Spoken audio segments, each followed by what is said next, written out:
Whether it's a hot time in Florida or a rainy night in Georgia, looking for trouble? It's the perfect time for the TCBCast, an unofficial Elvis fan podcast. Oh, yes, sir. Good to see you go, folks. This black fix bring you the hottest thing in the country, real hot and blue, coming to WHB in Memphis, Tennessee. With your hosts, Justin Gosman and Gurdip Ladar. The TCBcast is on the air.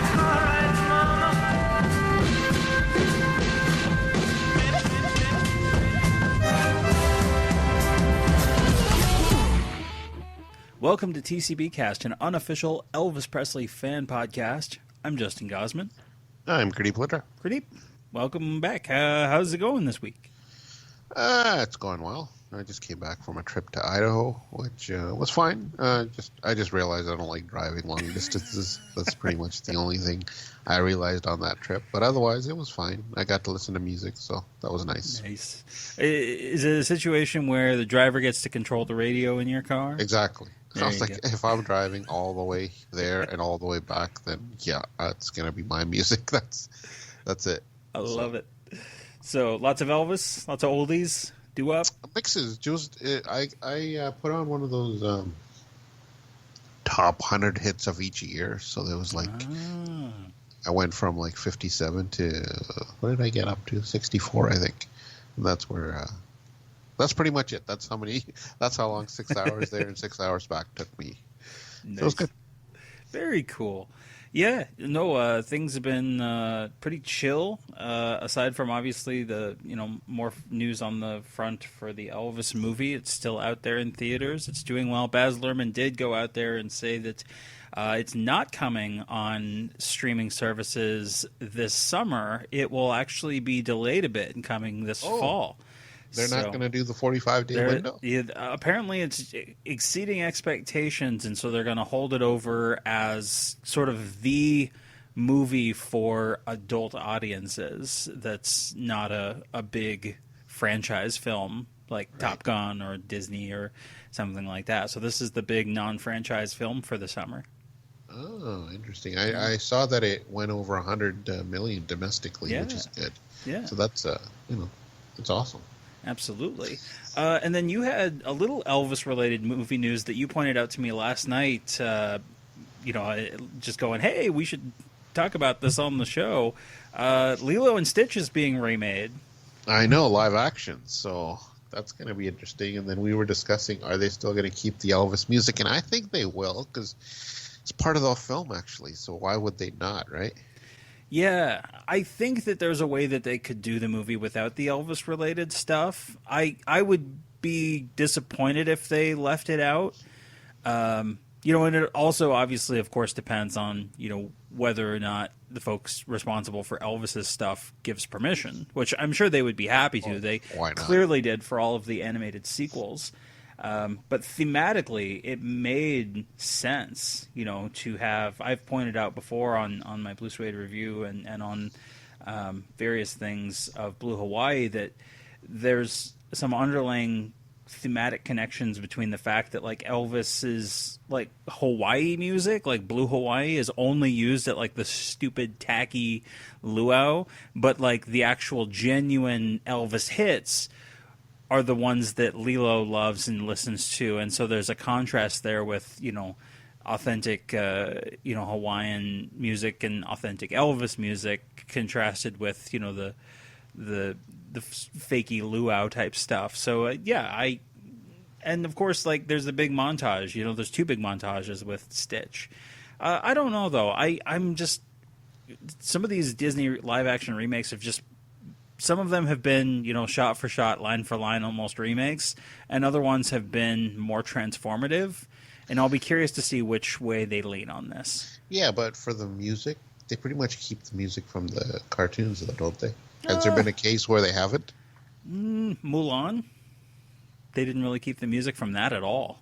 Was it that Aguilera song? I thought that was in there. Yeah, it's kind of shoehorned in there, but it's not diegetically, like it's not sung by Mulan. It's not sung by the other songs in the film. Did like Mulan I'll Make a Man Out of You. Music. It did, surprisingly. Like if you go back and watch that, like it's a musical for at least the first like half of the movie, and then weirdly it just sort of turns into a straight action comedy movie. But it is a musical for the vast majority of the movie. Yeah, but Mulan's a bit different. This is more fun, and Yeah. Lilo and Stitch is all it's a comedy almost. Yeah. So I'm sure they would use Elvis music. It just makes sense. Plus, they might even get people to re-record some of his songs like they did in the original. Yeah, that could be. Yeah, they had Winona in the original, and I think 18s did Can't Help Falling in Love. Wise men say only fools rush in, but I can't help falling in love with you. Shall I say, would it be a sin if I can't help falling in love? But of course, lots of original Elvis recordings as well. And we actually did a commentary for the original Lilo and Stitch over on our Patreon last year. Forgot about that. Yeah, for the original animated film. So if folks want to go listen to the unofficial commentary, they can join up on the higher tiers, the top 3 tiers, and get access to that. And just real quick, I got to give a shout out to our 2 new patrons this week. Giving a shout out to Luis Lockett and Kevin Mann. Thank you so much for joining up on the Patreon. Sweet. What else is up? Yeah, we just got a few bits of listener feedback. First one comes from patron Rick, and he says, "Hi, Justin and Gurdip. After listening to your review and watching the movie and listening to the soundtrack, I only have one issue with the facts for the movie. For some reason, this one kind of bothered me. When Austin is rehearsing the band and orchestra, which is a great scene, it shows him having the orchestra practice the opening da-da-da, da-da-da. I know that wasn't really Elvis, it was Joe Gershio. He came up with it because after the 2001: A Space Odyssey bars, he never knew when Elvis would strut out on stage, so he came up with that little riff that would repeat as long as necessary. How do I know that? I heard him say it during an interview. I have no idea why that bothers me, but I thought that the record should be set straight. TCB, Rick."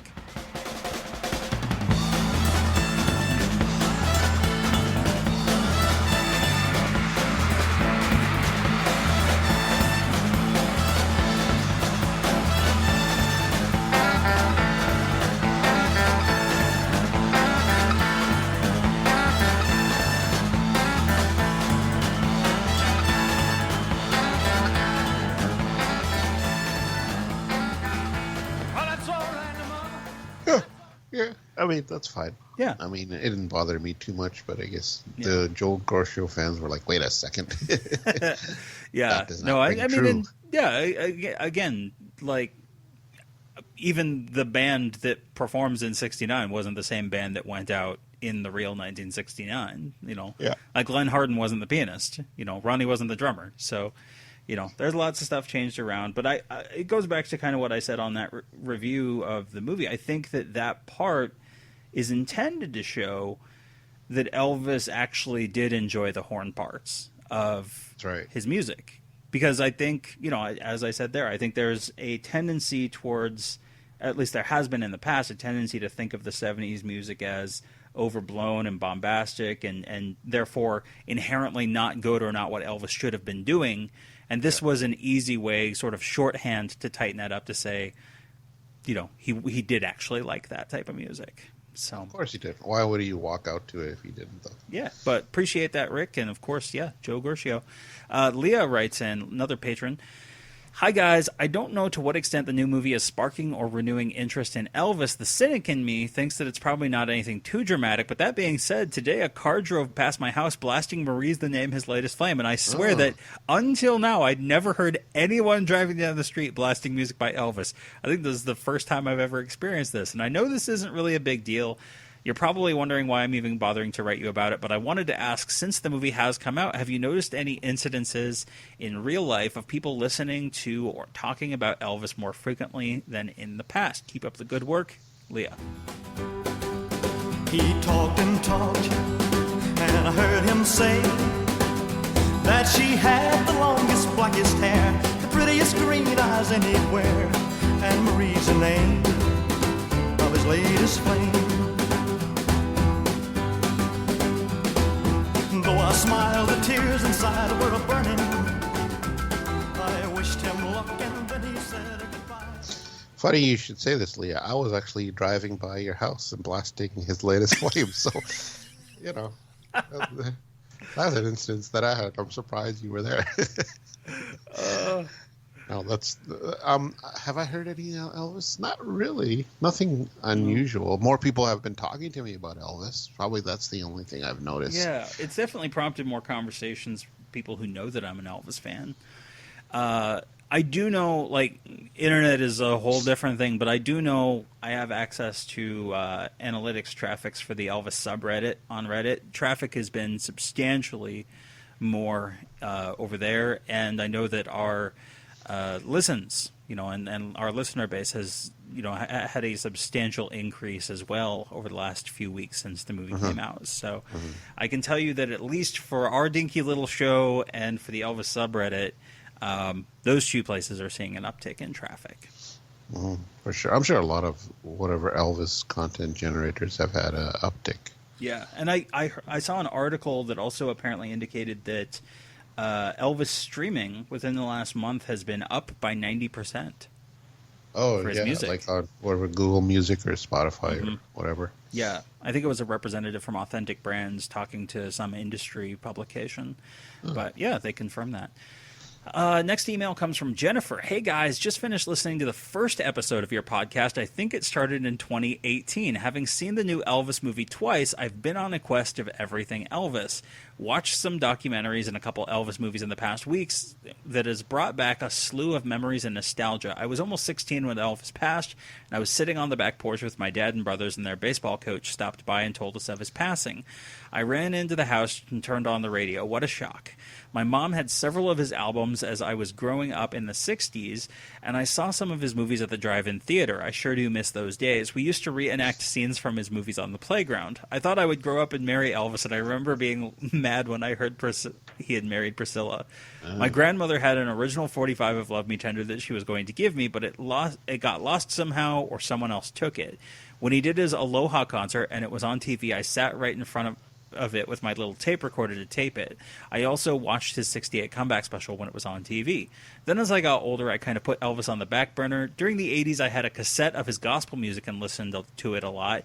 I never collected Elvis memorabilia or albums or anything, but I'm sure Mom still has those old albums. But this movie has stirred my curiosity, and I wanted to find out more about the real Elvis, not the caricature he had become. So I was thrilled to find your podcast. I have an hour commute every day, and I like to listen to stuff while I walk in the evening, so this will be wonderful.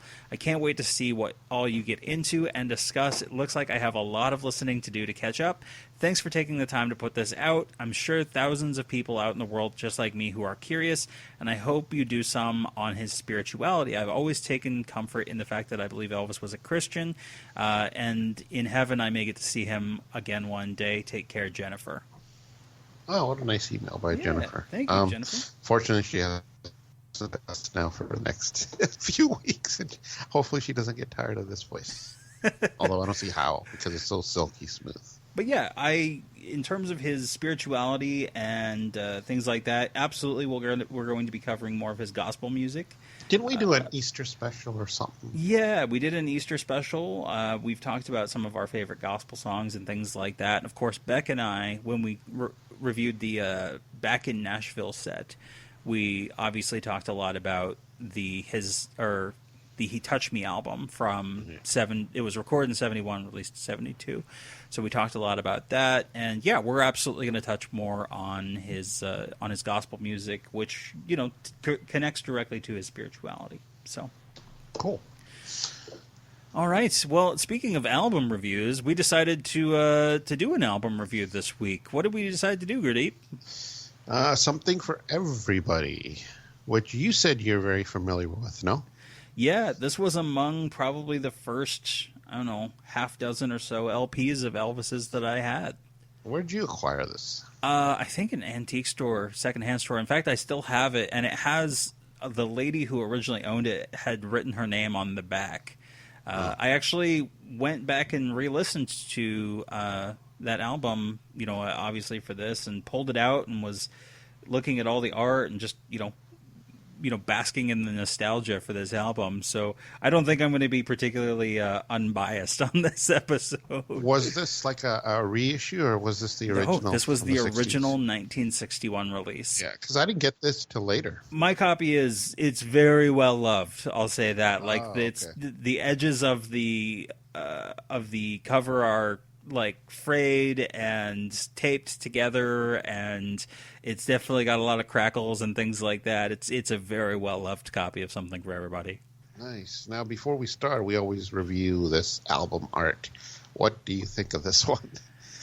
Yeah, it's pretty simplistic. I mean, it's basically a picture of Elvis and then a list of the songs that you're gonna see on the album, or hear on the album.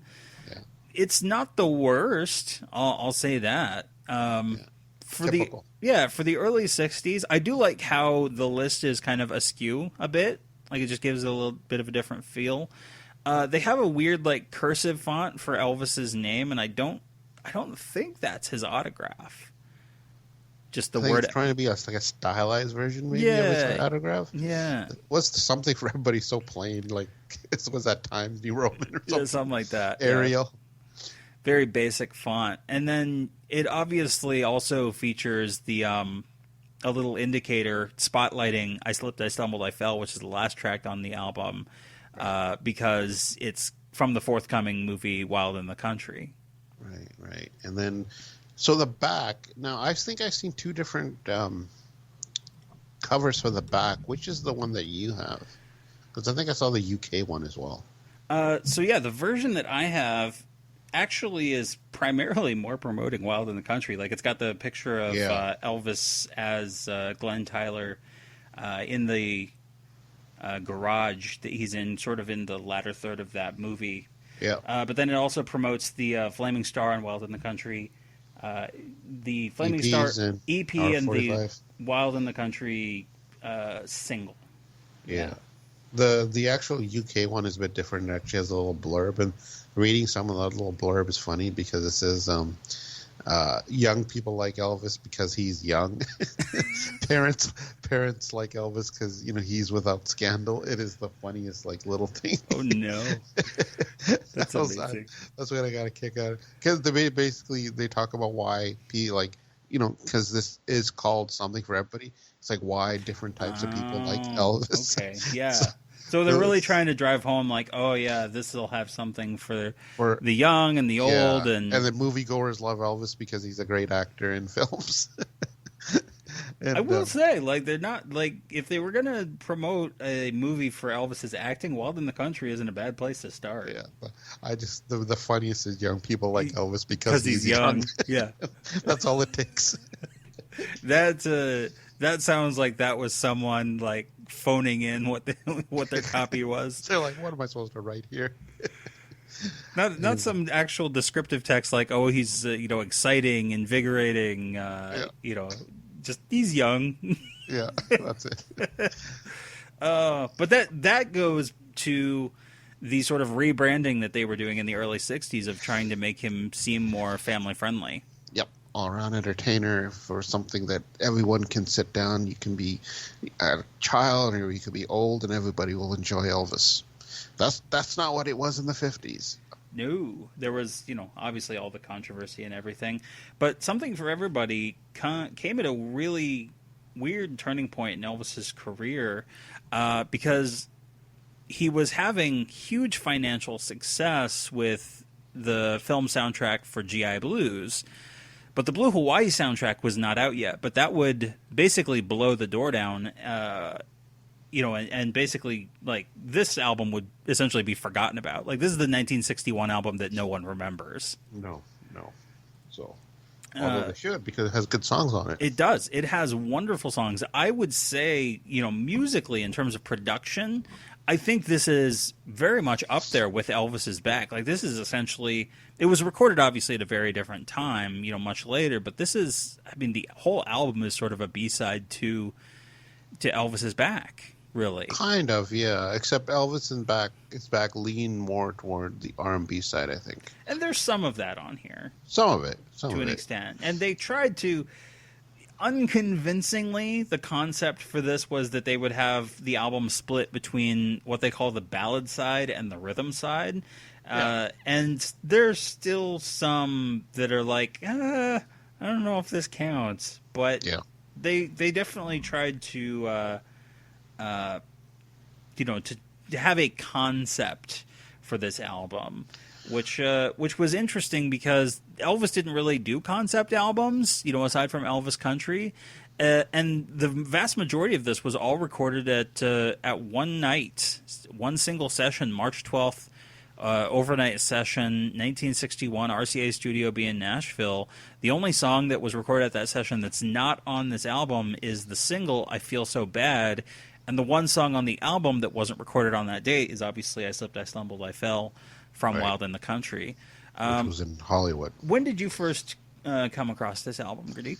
As I said, this was not available as I was picking up Elvis albums in the 80s, and I didn't get it until they finally reissued it in the early 90s, and that's when I first bought it, and that's when I think I was aware of it before because I see it in books, but I can't even remember if they had this at Neptune. I don't think so. But yeah, when I first got it, Initially, when I first got it, I wasn't too impressed, except for a couple of songs. But as I kept listening to it more and more, I was like, "Yeah, this is a really good album," and it hasn't left my rotation really at all. Nope, I mean, I love more. Certain songs I love more than the others, but yeah, overall, it's great. Yeah, we'll talk about it as we go through the songs, but it's telling that a lot of the songs have shown up as Song of the Week picks by the two of us. That's right. This is an album that, while being very much underrated. And underheard, has a lot of gems. In fact, part of the reason why I wanted to pick this one and talk about it is because one of the lesser-known Elvis songs that's in Baz Luhrmann's Elvis, which is "I'm Comin Home," is from this album. So I kind of wanted to tell the story of like where this album, where that song came from. Well, it's so very hard to have to leave the one you love, and you get more lonely with each passing day. It's so lonely just sitting there and dreaming of that girl 1,000 miles away. Yes, it's too lonely having just her picture here with me. Because that was one, as I told the story last week, like Tom Hanks was like, I'd never heard this before. Well, that's because it came from this album that sold not many copies. I mean, it was a number one record. It did well at the time, but it didn't do as well. It didn't even get certified gold until the 90s or something like that. If that gives you an indication of how vastly different the sales were between this and Elvis Is Back or G.I. Blues and Blue Hawaii. It's just worlds apart in terms of popularity. Yeah, it's strange he recorded the Blue Hawaii stuff really quickly after he recorded these tracks. Because this was was it March 12th or something? Yeah, this is March 12th, and then he recorded the Blue Hawaii stuff on March 21st. So it's like, wow, that was quick. Yeah, just a little over a week later. Yeah, 2 sessions. Although the Blue Hawaii stuff was recorded in Hollywood, and then he went on to do that benefit. So it's weird that this was pretty much forgotten real quick. Mm-hmm. And he didn't perform any of these songs. No, he never really went back and revisited these songs. Although some of them have shown up later on other projects that Elvis's family has kind of been involved in. There's Always Me has popped up a couple points, and starting today on the RPO albums. We'll get to those as we go through, but I think that Elvis himself had a great affinity for the material that was on this album. It just didn't go anywhere. So yeah. But this is a very short album. It's 27 minutes in length. It's super short. The longest song on here clocks in at only 2 minutes and 44 seconds. So, let's go ahead and dive in. Of course, the crew on this: Scotty Moore, Hank Garland on guitar, Bob Moore on bass, DJ Fontana, Buddy Harmon on drums, Floyd Kramer on piano, Boots Randolph on sax, and backup vocals Jordan Ayers and Millie Kirkham. It's pretty much the crew from that 60s period. Yeah, Nashville A-Team plus Scotty and DJ. Mm-hmm, mm-hmm.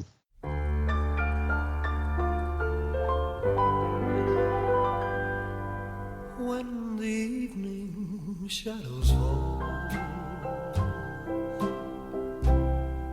and you're wondering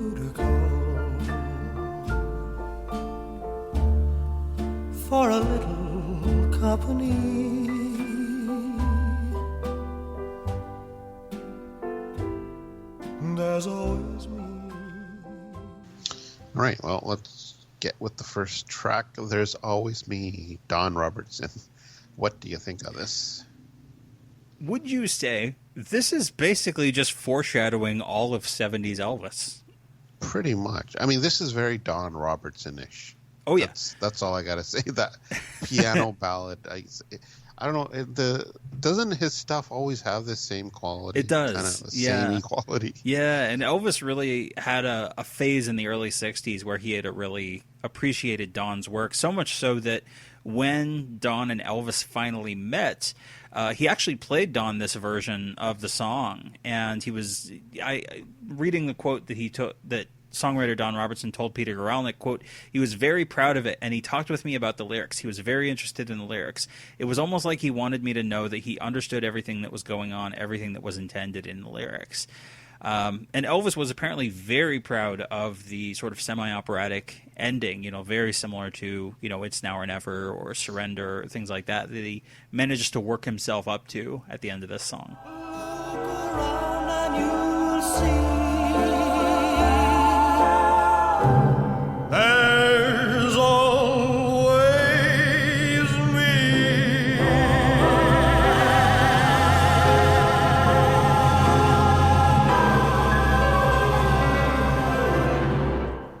Right. But yeah, as I said, I like it. Should it have opened this album? Maybe not. I would have picked something else, but it's good. I think it's a pretty strong statement, that this is going to be a different kind of feel from your typical Elvis album. A different kind of man. Yeah. Different kind of role. But I do want to hone in on that point that, like, re-listening to this again, it finally struck me that, like, this really does feel like this is something Elvis in the 70s would have recorded as well. Like, it's got that big, like, loud sound, choral, vocals behind him, and this big swell. It's always frustrated me that people act like the 70s, Elvis of, 74, 75, 76, whatever, was so inexplicable. Because here it is, clearly, 61. Yeah, he loved singing these slow type ballads. I think RC complained about that too before. Yeah. He's like, why does he keep singing these slow ballads? Next up, we get Give Me the Right. Yeah, I always like this one. I think I told you before. It has the same feel to me as Sentimental Me, which comes later, but it's almost seems like the precursor to that. Just not as good, but still excellent track. And the sax on this, wow. The tears that I've cried over you give me the right. You can't say no when I need you so. I want you back. Yeah, and this Good is, stuff. would you argue, this is kind of doo-woppy. Yes, I said, yeah, it has the same feel as Sentimental Me, but I don't think it's as doo-woppy as that one, but it's pretty close. Yeah. And I really like this. This is when my ears finally perked up on this album. Yeah, and despite being on the quote-unquote ballad side, like, this is still pretty up-tempo. Yeah. Like, sort of bluesy and things like that. I always enjoyed this. As you mentioned, Boots is great on here. Millie Kirkham with her famous high soprano, quite prominent on this. And this was your Song of the Week back on episode 146. So, good one. It's a sin. This one's okay. It chugs along well enough, and Elvis does sound good. But something about this never really hooked me. But it's good. It's good. It picks up a bit when the Jordanaires chime in. I think the thing with this one is that rather than crooning it, Elvis goes for sort of this sickly sweet delivery to it. Right. That I don't think gives the song the hook that it needs. Like, if you go back and listen to, because I did this as my Song of the Week on TCBCast 192, and if you go back and listen to the Eddie Arnold version, like, Eddie is much more of a crooner. Like, he's a country crooner, but he is a crooner. And Elvis doesn't really bring that. And maybe he was, just trying to set himself apart from Eddie's version because he, clearly, obviously respected and appreciated Eddie's music. But I think that it almost would have been more improved and would stick out more if he had gone for something more like the original version. It's a sin, my darling, how I love you, because I know our love can never be. It's a sin to keep this memory of you when silence proves that you've forgotten me. The dreams I built for us has tumbled. Each promise broken like my heart. It's a sin. But I do want to say, like, I really appreciate Hank Garland's guitar work on this. It's more audible, I think, in the left channel if you put headphones on. Pay attention to that. It's really good. Nice. Next, Sentimental Me. Now, this is probably my favorite track on the album. Elvis goes back to doo-wop and drops a great performance on Wax. This is probably one of his best doo-wop tracks, period. Like, I love the Jordanaires on this, the way Elvis's vocals go high and low. He's riding this beat perfectly. I wish I had a whole album of this. Strangely, have you heard the original Ames version? I have heard the original, yeah. And that's like typical poppy. That's not doo-wop. It's more harmonizing. Yeah, it was sort of interesting how Elvis and the group sort of flipped it and turned it into more of a proper doo-wop, rhythm and blues type song. Reaching for the moon and wishing on a star on my honeymoon. I want to be where you are, reaching for the moon and wishing on a star on my honeymoon. I want to be where you are. Darling, can't you see? Darling, can't you see? Yeah, Elvis was like, you know what? Let's doo-wop this shit. Yeah, and this was your song of the week way back on episode 24. And what I didn't get to talk about at the time, because for the longest time we didn't tell each other what our songs of the week were going to be. Nope. So we couldn't do each other's research and things like that. We couldn't dig up, and we don't do that all the time now. Sometimes we don't tell each other, but what I found out is that the flip side of that original by the Ames Brothers is a song called Rag Mop, which is a song that's often attributed to like Elvis as a long lost either live version or a recording that, maybe they attempted at Sun Records or in that era, the Sun era.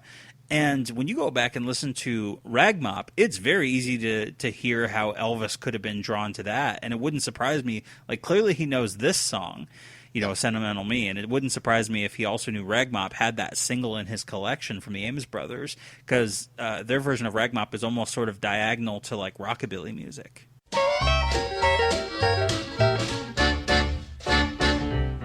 M, I say M-O, M-O-P, M-O-P-P, mop,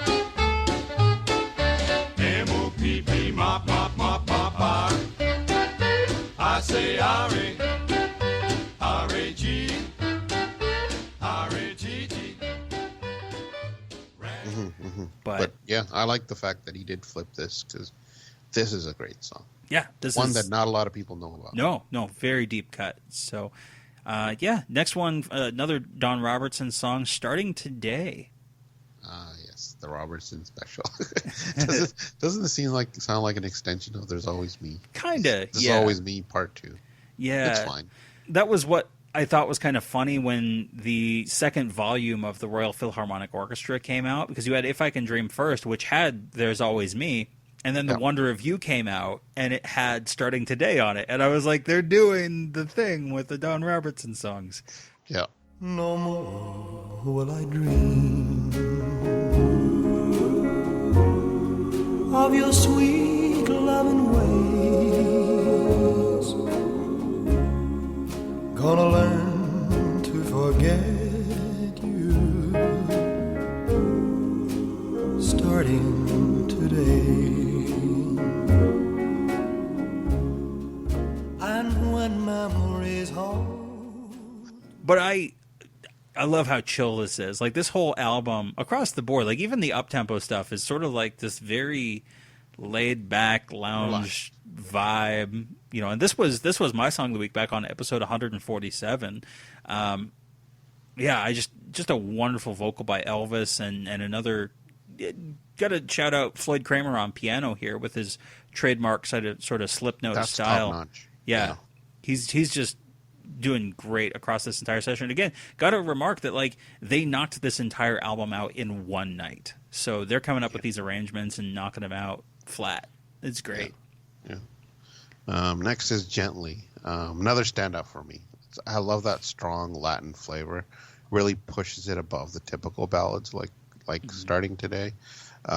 I love the guitar work, as you said, by Hank Garland, I guess. Yeah, he doesn't go full Spanish guitar on this, but there's just a hint of it in there that I really appreciate. And this song, this is the last song on side A, but this shit is my happy place. Like, that's good. I love, like, on a song like this is where I understand the appeal of, like, when people talk about like melting over the sound of Elvis's voice. Yeah. Like, I can get it here. Like, this is Swooning. fantastic. You were Yeah, swooning. totally. This was your song of the week back on episode 121. Gently, the hour is near when true loves have to part. Gently, we'll meet again. One more kiss, sweetheart. Gently, oh so gently. Gentle as the dawn, gently, oh so gently. Again, for being on the ballad side, if you actually sit and listen to it, this is one it's deceptively like up tempo. Like, Right. if you actually were to sit down and to try to play this song, you'd realize that there's a lot more going on in here, even though it sounds slow. Yeah. So. Side note, I really like the remix by Spankhock on this as well. Yeah, that was pretty good. Really nice. Yeah. All right, so let's flip this sucker over. And right off the top, of course, the song that we've been talking about, we talked about last week because it was featured in Baz Luhrmann's Elvis, I'm Coming Home, written by Charlie Rich. A lot of people have heard this track now, haven't they? Yes, they've been reawakened interest in I'm Coming Home, and I love this. Elvis had been a fan of the Carl Mann original on Sun Records, and they pretty much, like, it's almost identical if you go back and listen. They kind of ripped off the Carl Mann arrangement, but that's wonderful because, like, it's a great arrangement. They didn't need to change anything. No, just we get Elvis's fantastic vocals over this beat, and obviously the one that people heard in the film was overdubbed, but the foundation of the song essentially is still here, right? And it still sounds great. Well, it's so very hard to have to leave the one you love, and you get more lonely with each passing day. It's so lonely just sitting there and dreaming of that girl 1,000 miles away. Well, every time I hear her Sweet voice on the telephone, then I know I just can't stand it another day.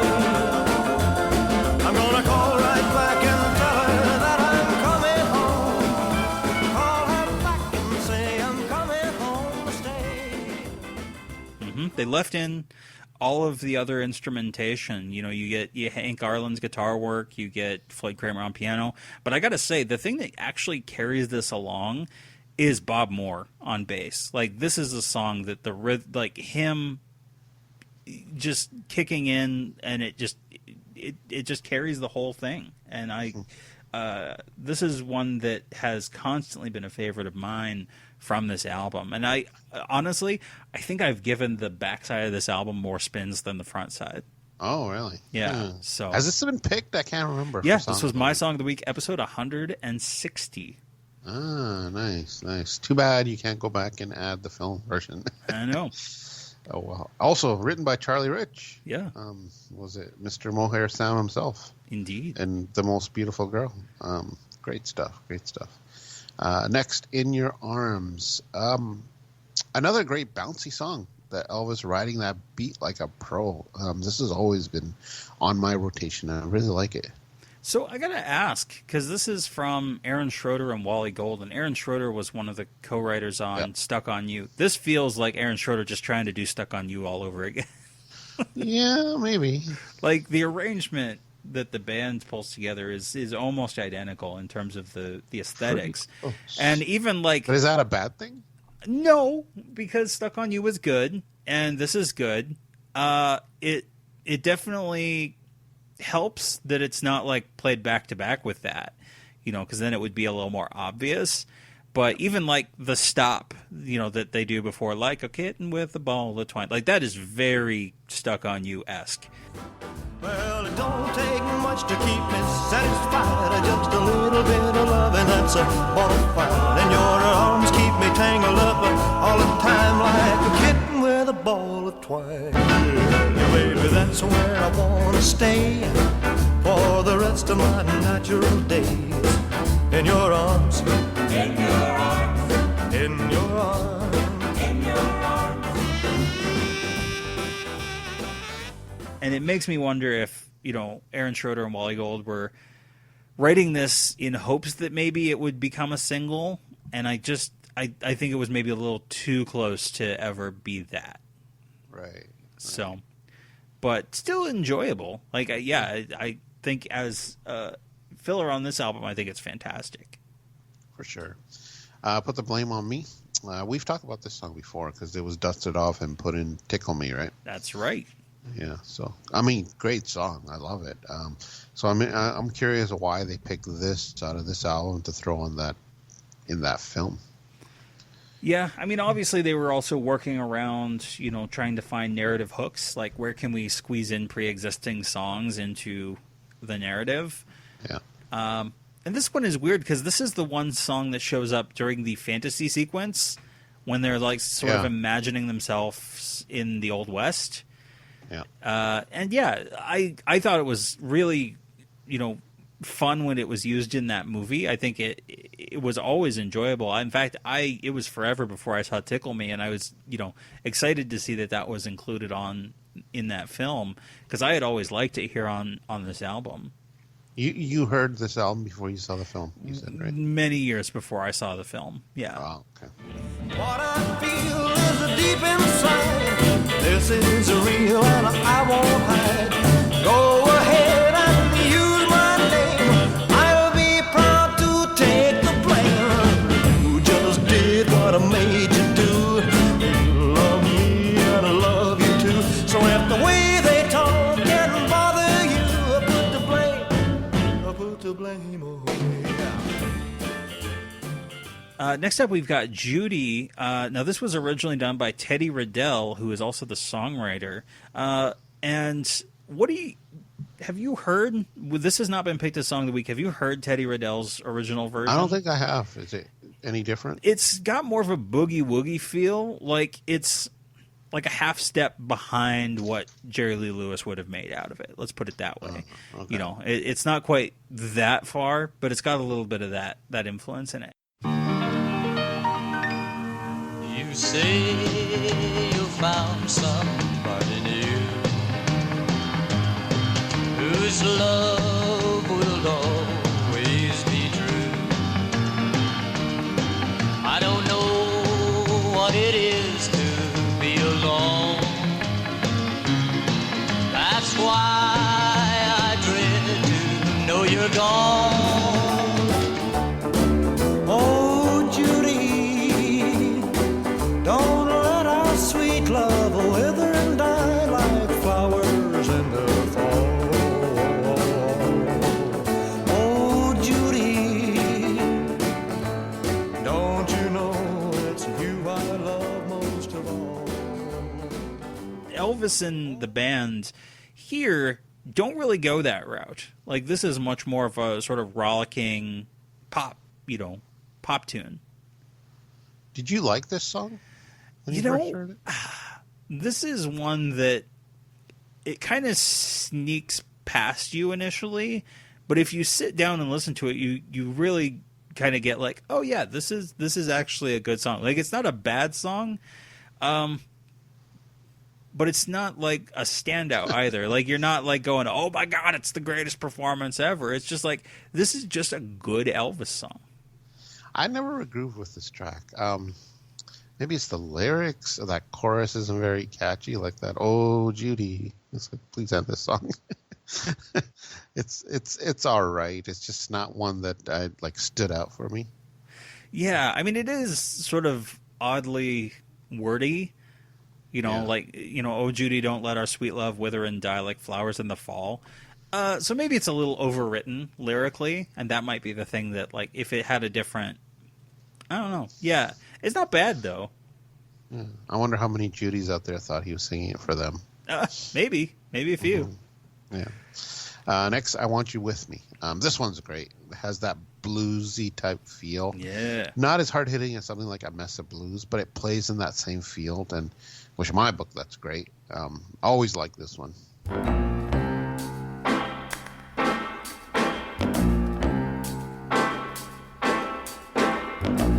When I was little, my mama said to me, someday you'll find a love, son, to last eternally. I want you with me everywhere I go.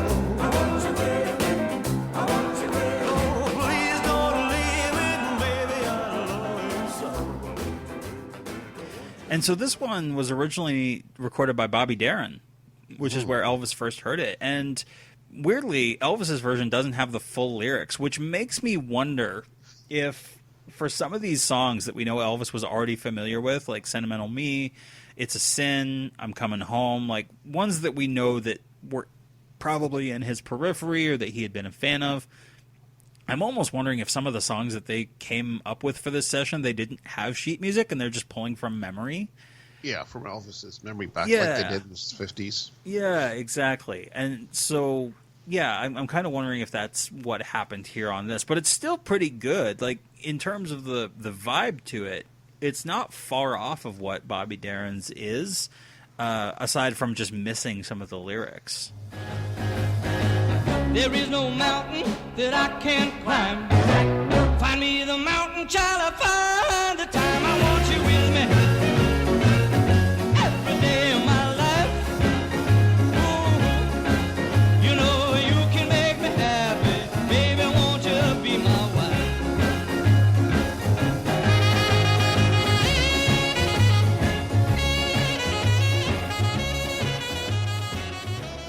Yeah, no.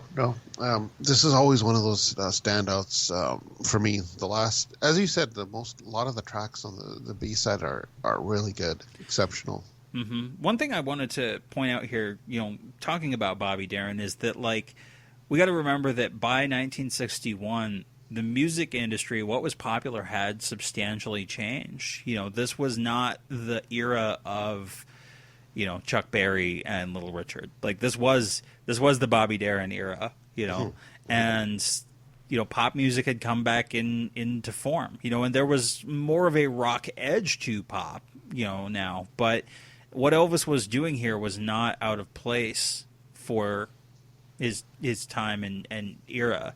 He didn't he wasn't making these inexplicable decisions, in a vacuum. No. But yeah, I think it's perfectly fine for the era that it's in. Yeah, music changes. Music changes. You got to change with it. Lastly, Slipped, I Stumbled, I Fell. Probably my second favorite track on this album. Love the poppy, bouncy feel of this. It's almost like a teddy bear for the early 60s. And thing is, though, it's short. I'm sure Wise and Weissman could have pulled out another verse if they wanted to. I wish they did. I never thought I'd get kicked by your sweet talking lies. You got a bag of tricks. And when you got busy, I got dazzled and dizzy. I felt like a ton of bricks. My knees are weak, my head is spinning around. I guess that love has turned me upside down. Thought I'd get hurt, but gee, it's turning out swell. I slipped, I stumbled, I fell. Yeah, this is real short. And, like, to be honest, it didn't really need to be in the movie. Like, that movie is not really intended to be a musical, and they just sort of shoehorned in this scene where he's in the car with, is it Millie Perkins that he's in? Yeah. He's driving the truck and singing, and it's actually kind of awkward and clunky, specifically because the rest of the film isn't really a musical. And I think it works much better here on this album, like, just as, like, it's just an Elvis recording.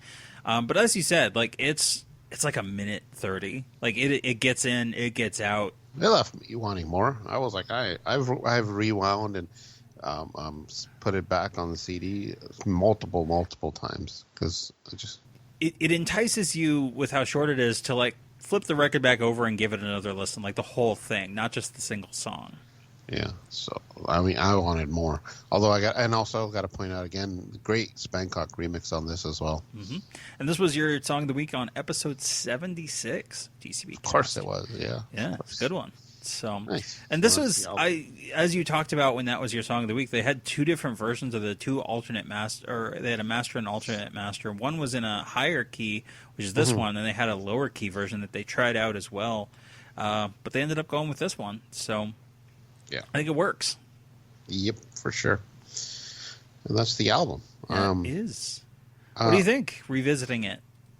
Yeah, I mean, it just solidifies why I always liked this album when I first heard. Well, when I eventually listened to it multiple times, why I liked it.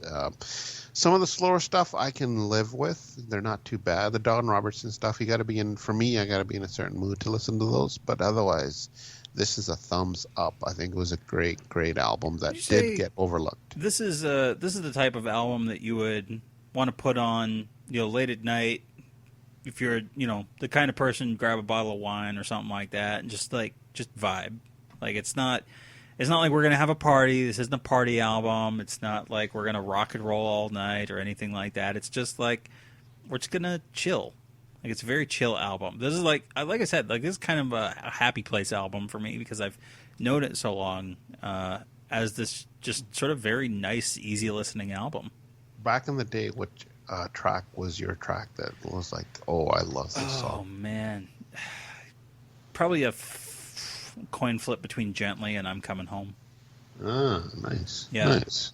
Yeah, they're both excellent tracks. Yeah, just a favorite of mine. And, honestly, it's been a while since I've been listening to Elvis's music for just the sheer enjoyment of it. And you and I were talking off air about how the movie sort of reinvigorated our interest in Elvis a bit. And that sitting down and re-listening to this album reminded me that, like, I really like listening to Elvis's music, just like for the vibe of what I'm not thinking about, like, oh, I got to do this for the show or anything like that. Like, even though I knew I was, like, paying attention to it for the show, I've heard it so many times that it was more of just, like, I'm just going to sit and enjoy it and just remind myself how good it is. Nice, nice. Yeah. I want to go back and listen to your, was it the Blue Suede review or that album review of the 60 albums? Yeah. And your thoughts on that? Because I think that is on TCBcast as well. Yeah, it's up on, we've got it in the archive of the show from one year. I don't remember which year it was, but you were out one August, and so I just blasted all those on the feed. So yeah. I'm sure you're gushing about this album. Oh yeah, no, love this album. So Let us know what you think. Have you ever listened to it before? Has it slipped you by? Let us know. tcbcast@gmail.com. All right, let's hit Song of the Week. Here he is, ladies and gentlemen, Mr. Elvis Presley. Well, get out of that kitchen and rattle those pots and pans. What a night. Ooh, what a night it was. It really was such a night. Well, when Monday comes, she's Tuesday. When Tuesday comes, she's Wednesday. I'm wearing the heart of Rome. He talked and talked, and I heard him say, I know that you've been told it's not vanities, it's the edge of reality. So, It's hot out. I was sending you news, the forecast. Like, one of the days coming up this week is going to be over 105 in Holy town. crap! When is that?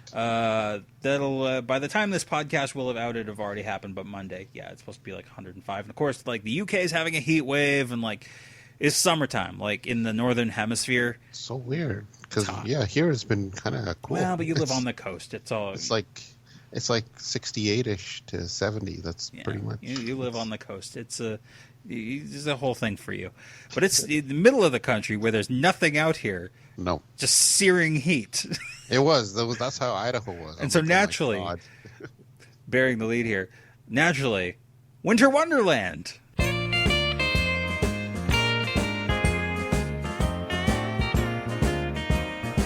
Sleigh bells ring, are you listening? In the lane, snow is glistening. A beautiful sight, we have it tonight. Walking in a winter wonderland. You wish you were in a winter wonderland. I wish I was in the Winter Wonderland. I decided that I was going to pick a song from the 70s and just go for a fun Christmas-themed song. And then I found out that there's more... Yeah, I was going to like mentally will your way into feeling cold. Colder. Yeah, exactly. But then you found out what? Yeah, there's more to the story. Now, Winter Wonderland is one of those songs that is a perennial. Being a holiday song, it has been covered by so many artists. By the count of secondhand songs, the website that tracks, various cover versions and things like that, that website has over 1,500 versions of the song, and I know that that doesn't even come close to including all. I'm sure that it's well over 2,000, if not 2,500 versions of the song that have been performed or recorded over the years by various artists.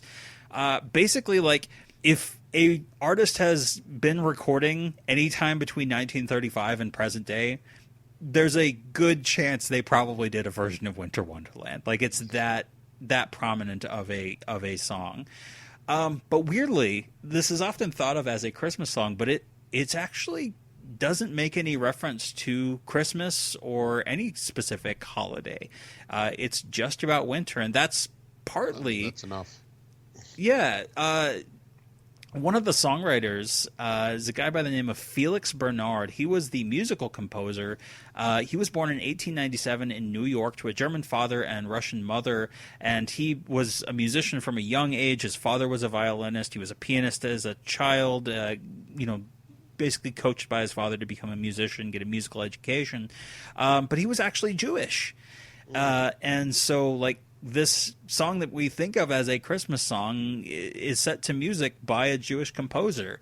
But of course, there wouldn't be the Winter Wonderland part of it without the lyrics. And the lyrics come from a songwriter by the name of Richard Smith, or Dick Smith, who is a lyricist from Honesdale, Pennsylvania, born September 29th, 1901. And he grew up with an interest in music as well. And wanted to become a professional songwriter, and moved to New York for the purpose of, submitting songs to various publishing companies. And while he was not as successful doing that, he did make money on the side writing jingles for radio ads and things like that. And that was kind of how he kept the lights on. Now, one thing that happened to Dick Smith later in his life as a young man is that he actually became ill with tuberculosis. And according to his sister, he was inspired by the beauty of falling snow in the park opposite of their childhood home. And his wife said he was also inspired by children playing in the snow outside the windows of the sanitarium he was being treated at for TB. And apparently, while he was being treated for tuberculosis, he was writing jingles on the side, and then also kind of drafting lyrics, basically poems. And it's not actually even known. I tried digging up. It's not known how he connected with Felix Bernard, but he somehow got this poem, Winter Wonderland, into the hands of composer Felix Bernard, who set it to music. And that's where the song came from. And it was first recorded in 1934 by Richard Himber and his Ritz-Carlton Orchestra with Joey Nash on vocals. And it's a very whimsical, theatrical type recording. And as I understand it, Winter Wonderland originally was also back in 34, 35 featured in the Ziegfeld Follies in New York, which was sort of a theatrical program that was performed, sort of a variety show. Sleigh bells ring, are you listening? In the lane, snow is glistening. A beautiful sight, we're happy tonight. Walking in a winter wonderland. Gone away is a bluebird. Here to stay is a new bird. He sings a love song as we go along. Walking in a winter wonderland. The original version of the song is about a romantic winter date. It's about a couple that goes out in the snow and they build a snowman to pretend that he's, basically a preacher who's going to marry them off. And when you actually pay attention to the lyrics, the original lyrics from 1934, it's a pretty romantic holiday song. Those sound like the current lyrics. Well, that's the thing. Like, those are the current lyrics as well, but there have been rewritten lyrics over the years that Dick Smith had no involvement with, where they changed the snowman into a circus clown. Oh, okay, that's not in the original. That's not in the original version. So, yeah, that's completely different. So, yeah, there's a ton of versions aside from that first one. Also in 1934, Guy Lombardo had a major hit version with it. His was sort of the first mainstream version of it. In the meadow we can build a snowman, then pretend that he is Parson Brown. He'll say, are you married? We'll say, no, man. But you can do the job when you're in town. Later on, we'll conspire as we dream by the fire to face unafraid the plans that we made, walking in a winter wonderland. But yeah, Bing Crosby, Frank Sinatra, Louis Armstrong, Perry Como, Johnny Mathis, Paul Anka, Eddie Arnold, The Platters, Aretha Franklin, Peggy Lee, Andy Williams, as I said, Tony Bennett, Darlene Love.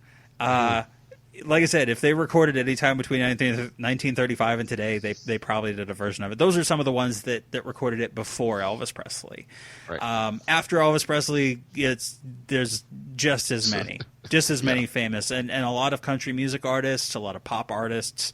But I just really wanted to hone in on Elvis's version here and talk about that, because we could be here all day talking about the other versions. Yeah. So Elvis's version was recorded on May 16th, 1971, RCA Studio B in Nashville, as we talked about, Beck and I doing the Back in Nashville box set review, where they were basically cutting the Christmas album in the middle of summertime or very late spring to get We've also reviewed this album, haven't we?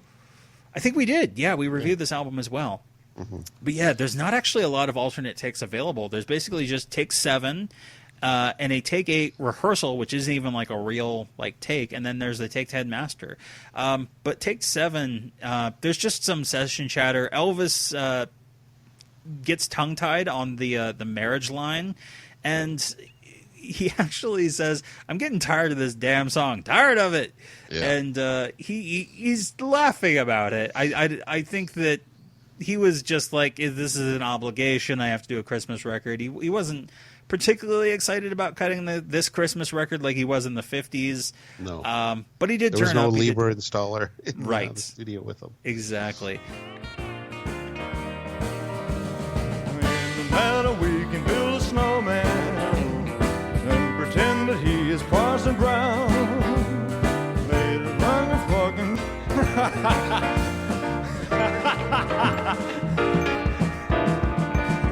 That comes in, Elvis, just like the intro, really, right when you first come in after the intro. Same thing. Al, can I have some more drums in there, please? Yeah. You got it. I'm getting tired of this damn song. Tired of it. And then obviously Take 10 is the master that we get on the Wonderful World of Christmas album. What do you think of Elvis's version of Winter Wonderland? Yeah, I'm not a fan of it. He just seems... Bored?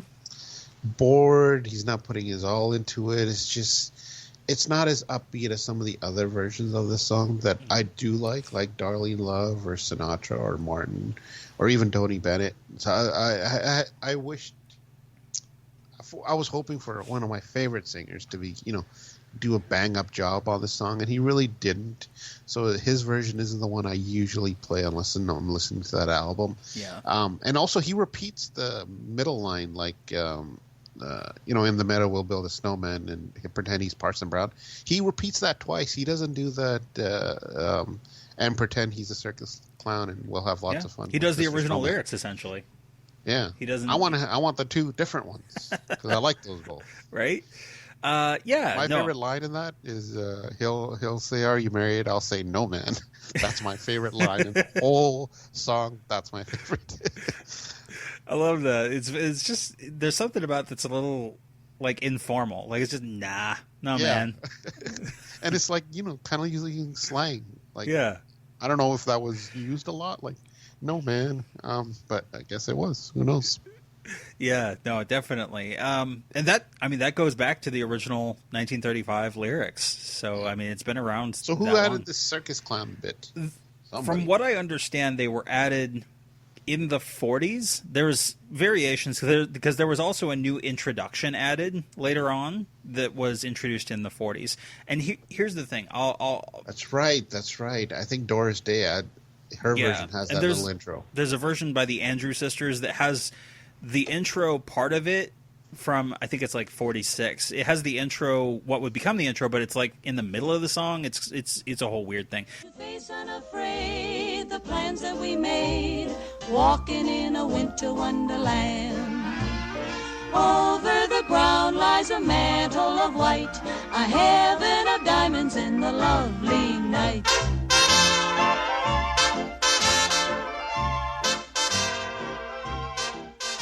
Like, people have been playing around with this song for decades. Like, right. Any variations, everyone's trying to put their spin on it. Just like all Christmas songs. Like, everybody's got their own version of White Christmas. Everybody's got their own version of Jingle Bells. Just to try to, like, make it not be just the conventional, plain old original. Yeah. And Elvis's version, like, to his credit, like, him and the band take it to more of a... Like, there's a slight rock edge to it, but it's more of a country rock type feel, which is in line with what they were recording around that time. In 71, they were also recording the Elvis Country album and things like that. So it's very much in line arrangement-wise with what that stuff was.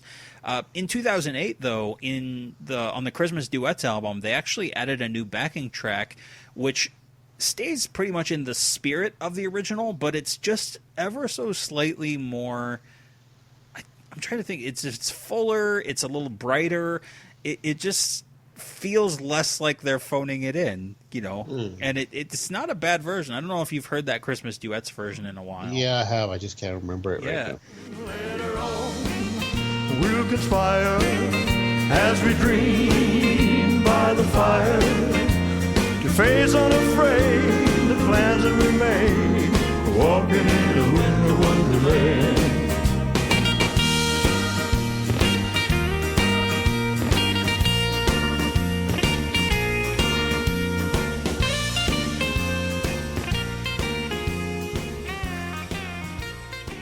It's not bad. And then in 2017, the Royal Philharmonic Orchestra did an overdub of the original, and I'm less of a fan of that one. This one doesn't really lend itself well to orchestration being added to it. It's just not arranged that way. In the meadow we can build a snowman and pretend that he is Parson Brown. He'll say, "Are you married?" We'll say, "No, man.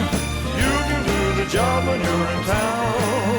Later on, we'll conspire. No, the last thing I kind of wanted to talk about, because again, I'm not going to dive into too many covers because there's just too many. But the reason why I was talking about how Richard Smith didn't really have anything to do with the other lyrics that have been added since, including the circus clown thing, is that he actually passed away in September 1935. He actually died on September 29th, 1935, his birthday, the same day he turned 34 years old. Young. extremely young. And let me tell you, as someone who's about to turn 34 years old, holy fuck, learning that was a whole thing. Right. It's generally understood that he did make it long enough to hear it recorded and released. There's a photo of him sitting at a piano with the sheet music on the piano, on like the music stand, and you can tell that it's. I actually dug up the photo, and it's the sheet music from it's like promoting the Ziegfeld Follies. So he was at least aware of it, and was aware that it had been a thing. Like it was, it had been out like for like a year and change before he passed away. Right. But I wanted to call attention to a line, that because they talk about one of the lines that he writes about is "Gone away is the bluebird, here to stay is the new bird." And bird watchers have actually speculated that the lyrics are referring to eastern bluebirds in northern Pennsylvania migrating in the winter, and the new bird is probably northern cardinals, which arrived in Pennsylvania, because we're talking a person who grew up in Pennsylvania, drawing on the lyrics from his childhood. Northern cardinals started arriving in Pennsylvania in the 1900s, the early 1900s, when he would have been a young child, and were non-migratory, so they stay all year round, and their bright red shade sticks out brightly against the snow. And so just along the lines of us talking about, Baz Luhrmann's Elvis and birds and things like that, I just thought that it was really nice that there's this wonderful song, and it's a shame that he passed away before realizing how wonderful of a mark he made on pop culture, that he never got around to hearing Frank Sinatra do it and Bing Crosby do it and all those things. But we're still listening to it today. There's plenty of artists covering it today. So I listen to it every year. Yeah. And Felix Bernard also didn't live, too much longer. He died at the age of 47 in 1944. So he did not live that much longer than Dick Smith did. So neither of them really got to see the song persist throughout the decades. But it's just a beautiful song.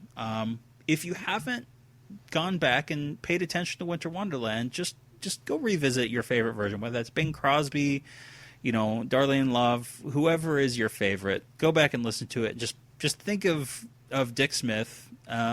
In the hospital with tuberculosis and being inspired, to write this romantic song, because he was away from his wife at the time too. Like he couldn't be with her, and they were apparently relatively new couple at the time. So, it's sad. So you want people to listen to this in Christmas time and to think about a guy dying alone?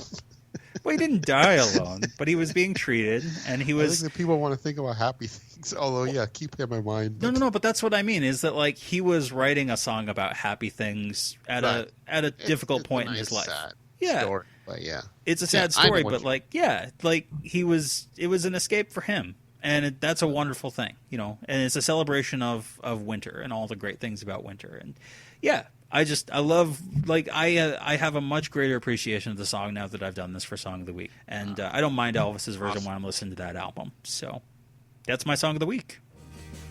I said I'm walking in a winter wonderland.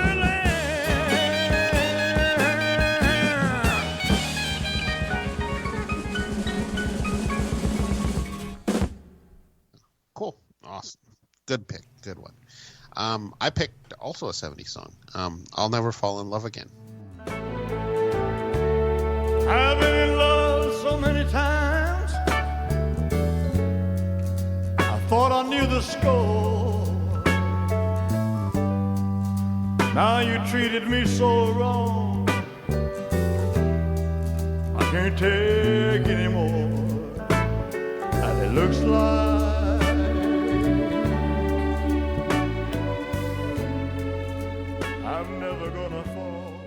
by Lonnie Donegan. Yeah. Who was he known for? He was the skiffle guy. Yes, skiffle. This isn't the song though. The other one that's called "I'll Never Fall in Love Again" by Burt Bacharach. It was popularized by Dionne Warwick. This is a different I'll Never Fall in Love Again. Now, Donegan, as we said, if you don't know, is a great British artist, usually referred to as the king of skiffle. And we've talked about skiffle, I think, in the past. It was like a mix of folk music with like blues and jazz, and the instruments used to play skiffle were usually stuff you find around the house, like washboard and jugs and saws and cigar box fiddles, and although you would never find any of that stuff in my house.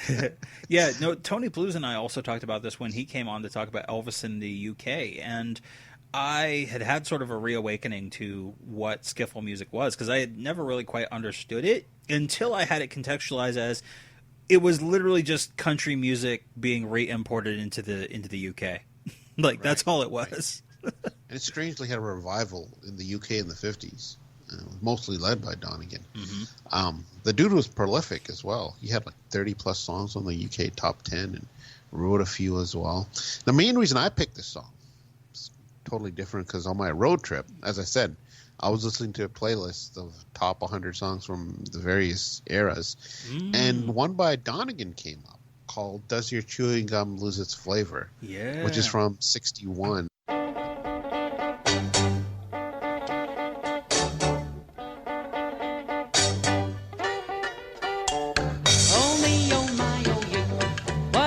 Shall I do? Hallelujah. The question is peculiar. I'd give a lot of dough if only I could know the answer to my question. Is it yes or is it no? Does your chewing gum lose its flavor on the bedpost overnight? Now, you've heard this, right? I have, yeah. Now, strangely, I never heard it before, and as soon as it came on, my ears perked up, as did my wife. Strangely. We're like, wait a second, because I did hear this. But I was like, why does this sound both familiar? And at almost like halfway through the song, we're like, wait a second, this is the Smarties song. So I don't know if you're aware. So is Smarties something that's in the U.S. as well or no? They're sort of a candy, right? Yeah, it's almost like M&M's, but except bigger, and they have different like colors on them. Yeah. But in Canada, people love this stuff. There was a popular jingle out in commercials that's very similar to Does Your Chewing Gum Lose Its Flavor? It was something like when you eat your Smarties, do you eat the red ones last? It was on all the time if you're watching cartoons or what have you. So it was just funny how I like this song, but I hadn't even heard the original song. Okay, wait. I apologize. I'm looking now. Smarties apparently in the UK and in Canada are very different than Smarties in the US. Oh, okay. Because Smarties in the UK and Canada are chocolate candy covered As I said, chocolate. they're like M&M's, except Whereas a little bigger. If you Google US Smarties, like American Smarties, it's like a sweet tart essentially, but it's not. Oh. It doesn't have the tart part of it. It's just sweet. No, these are essentially M&Ms. If you know M&Ms, that's what Smarties are, except their colors are different and they're a little bigger than M&Ms. Yeah. So, yeah, it was weird. Both of us were like, wait a second, we've heard this before. But that happens with a lot of songs. Like, oldies were always used for jingles, just with the words flipped around. But, yeah. So, yeah, it just stood out to me, and I was like, I'm going to pick the Elvis song that Donegan not only recorded himself, but also wrote. So, hence, I picked I'll Never Fall in Love Again. So, the song actually wasn't an original. I'll Never Fall Again was adapted from a 1928 song called Wonderland, which didn't have an author listed. It's just listed as traditional, but the original artist was Vernon Dalhart. And it looks like I'm never gonna cease my wandering.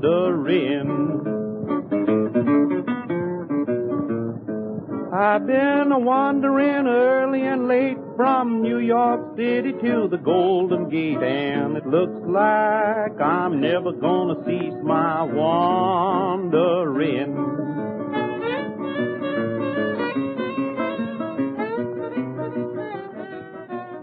Listening to this, it's obvious that we got that tune right there, the melody, just with different lyrics later on. And then a weird coincidence is if you check out Elvis on tour, you can hear right in the beginning Elvis harmonizing with the Memphis Mafia, and they're actually singing Wandering, the Dale the Vernon Dalhart version. So it's like it comes in a full circle. Like, how odd is that? And I'm never gonna cease my wonder.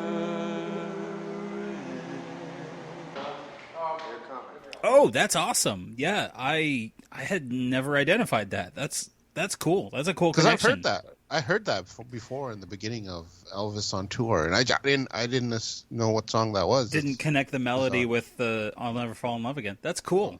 So Elvis has technically recorded both versions of the same song. Well, record is a flexible term, but yeah. If it was recorded somewhere, it's recorded. True. Donegan recorded his version in '61, and I really like his voice here. He sings it pretty straight. The King of Skiffle isn't here, but man, like, it sounds really good. Something pleasant about his voice, that tone. I was like, wow, this is nice. Have you ever heard this or no? Yeah, I have, and this is one that, kind of in my Lonnie Donegan reawakening. I went back through. Yeah, went back. I found this one, and of course, you're going to talk about the most famous version of it, but yeah, his original is not bad. All those things I heard about you, I thought they were only lies. But when I caught you right in his arms, I just broke down and cried, and it looks like I'm never gonna fall in love again. Yeah. And then, it was recorded by the man himself, Tom Jones, in '67, and this actually hit number 2 on the UK charts, was less successful in the US, only hitting 49, but man, these vocals are exceptional. The dude had pipes. I don't know if it's just me, but I get a little country flavor as well from the song, maybe just the piano, but it doesn't matter though. Those vocals are what sell the song for me. It's like, wow, awesome. In love. No, I'm never gonna fall in love. I mean it, fall in love again. What do you think about Tom Jones? Oh, God, it's so fantastic. Like, it's everything that's wonderful about Tom Jones. Like, I mean, it's sort of doing what Elvis came to do in the early 70s, and throughout the 70s. And again, it's no surprise that Elvis kind of went this route because, obviously not only did him and Tom Jones become friends, but they shared, an appreciation for this type of music. Did you ever? This is a weird aside. Just popped in my head. Did you ever hear Tom Jones on the Conan O'Brien show? I don't think so. He told a story about Elvis and him. It's like, I guess Elvis would go watch Tom Jones in the 70s at, I guess, Caesars he was playing, and he'd go see him, and I guess there was a song or something that he thought was perfect for Jones but not for him. So after one of Tom Jones's while he was walking off the stage, Elvis approached him and he's like, Tom, you got to do the song. And he would just come off the stage and he's like, well, let me go shower first and then we'll talk about it. Tom describes him going into the shower, into his room and going into the shower. They both went into his room. And while Elvis was waiting, Tom goes to shower. And while he's showering, he hears something. He's like, it's Elvis in the washroom with him, telling him how he's going to record this song. And Elvis actually goes to the washroom while Tom's in the shower. It's the most bizarre story, and he's like, at that time they used to wear leather outfits in their off time, so it was like tight. So Elvis is in front of the mirror, and Tom opens the shower, and Tom's obviously completely naked, and he's like, Elvis's pants are down along his ankles, and he's telling him he has to record this song, and Tom goes to Elvis, your pants, and Elvis like, oh yeah, and then he calls for Red. Red comes running in to pull up his pants because they're so tight. It is the most bizarre thing. You got to go check it out. If you look up Tom Jones, Elvis, Conan O'Brien, it's like the weirdest story. And I don't think I've ever heard that story. So it's funny. Anyway.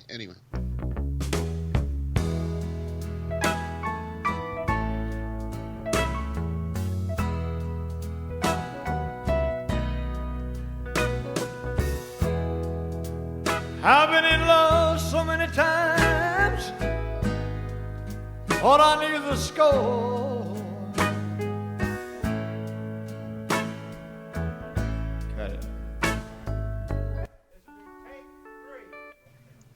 Let's get to Elvis's version of the song. It's from 76. It was recorded March 4th and 5th, 1976 in the Jungle Room at Graceland.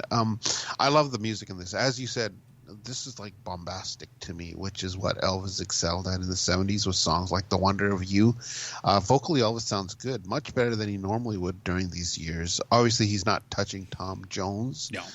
But, man, he comes close with some of those notes, especially at the end. I was like, wow, the dude throws everything he has at this. We still get that countryish piano, but I think it sounds great. And Elvis's voice is deeper here. And I think it works well with the song. And that emotion, you can feel it, that heartbreak. When I found you in his arms, baby, I broke down and cried. And it looks like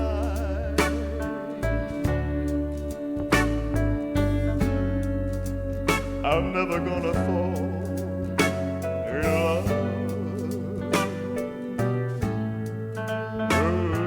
again. That's why I'm saying, What do you think about Elvis's? I'm glad that we have it. I kind of wish Elvis had bothered to record this earlier in the 70s. But I will say that, like, I think the thing about this one, if I remember correctly from the session, like this was kind of a challenging one for him. Yeah. And it took him a while to even get to where it is. He took a break from the first 5 takes, and then he did Moody Blue, and then he finished it. Okay. Yeah. Which, I mean, Moody Blue is a not quite so strenuous song. Which, yeah, I think this one was challenging for Elvis, which is, as we know, that was where Elvis tended to shine, because when he felt challenged, he was motivated to actually, dig in and actually try to do it. I think that on the album itself, which I know you're going to get to, I think it's buried a bit, more than it needed to be. But some of the alternate, or undubbed versions that I've heard are much better than the version that was on the final album. Right. So they did 11 takes, with 9 being the master, with overdubs added later. So he did, like, as I said, he did 5 takes, and then he took a break, did Moody Blue, and then he finished it up. Take 1 is a false start, where Elvis kind of cuts it short, and take 2 is nearly complete, but Elvis ends it with a shit. Takes 6 to 8 and 10 have never been released, and then the 9 is the undubbed master.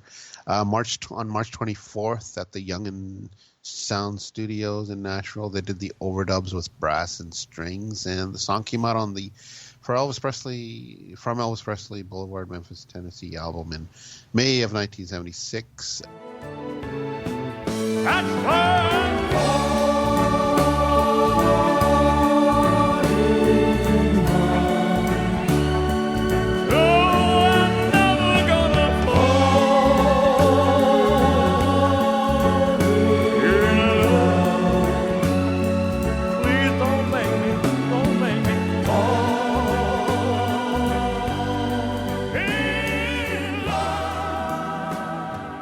It was later released on that Our Memories of Elvis album from February of '79 with that awesome cover of Vernon and the Colonel. Doesn't that image just scream "Buy me"? Yeah. 2 old dudes on the cover. What did they think they were hoping to sell with that? Like, who would buy that? Just from looking at that image. I mean, I guess with Vernon, I could kind of understand, but Colonel Parker on the front of an Elvis album, yeah, it's like, wow. That's just like, that's so bad. But he was really grieving, That's it. Buy this album, I'm grieving. That's supposed to be an undubbed version of that song, but really all they did was use the dub version and remove a few instruments as well as some backup vocals. Yeah. So they essentially just reissued the song, just changed it a little bit. And lastly, as a callback to the original two versions, in 2019, Lonnie Donegan's son, Peter Donegan, he auditioned for The Voice UK, singing a song called Bless the Broken Heart. And Tom Jones was one of the judges, and he actually turned his chair around for Peter. And he found out that Peter was Lonnie's son, and Tom goes on to praise Lonnie and about how great his dad was. And then it was funny. It was a special moment where Tom proceeds to sing I'll Never Fall in Love Again with Peter backing him up on the piano, because Peter was a piano player for his dad on the road. And it was a great little moment, just that song. It was very nice.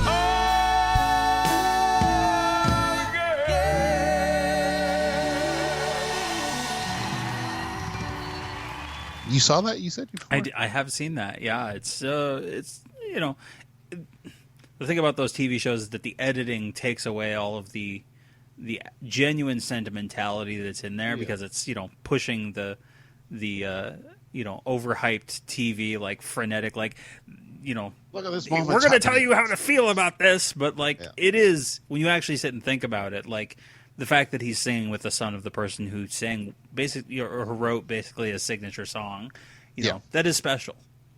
So yeah, for sure. Yeah, and that's my song of the week. Very nice. Yeah, it's a good one. Any other notable covers or anything? No, I mean there were other covers. I think Richard Marx recorded a version of it, but I was like, eh. Yeah. How would you follow Tom Jones? Yeah, I was like, yeah, that's fine. That's but fair. Yeah, that's my song of the week.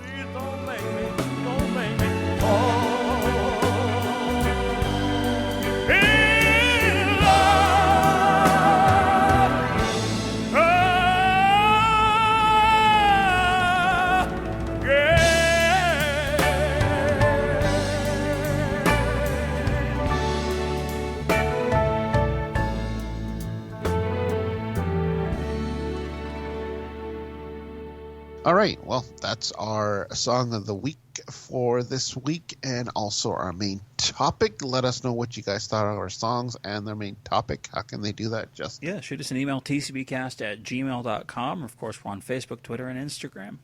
And if you want to support us on Patreon? Yeah, you can join up at patreon.com/tcbcast. Sweet. I love these album reviews. These are always good episodes. Yeah, just it's good to revisit. Yeah. And like I said, like this is...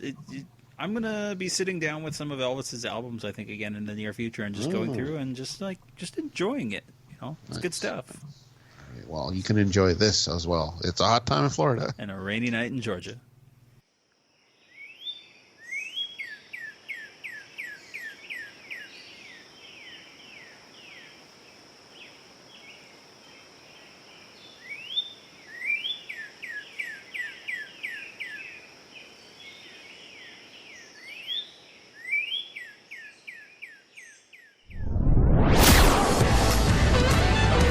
You've been listening to the TCBcast, an unofficial Elvis fan podcast. Justin Gosman and Gurdip Ladar have left the building. Someone must have stomped on his head with those blue suede shoes. Thank you and good night.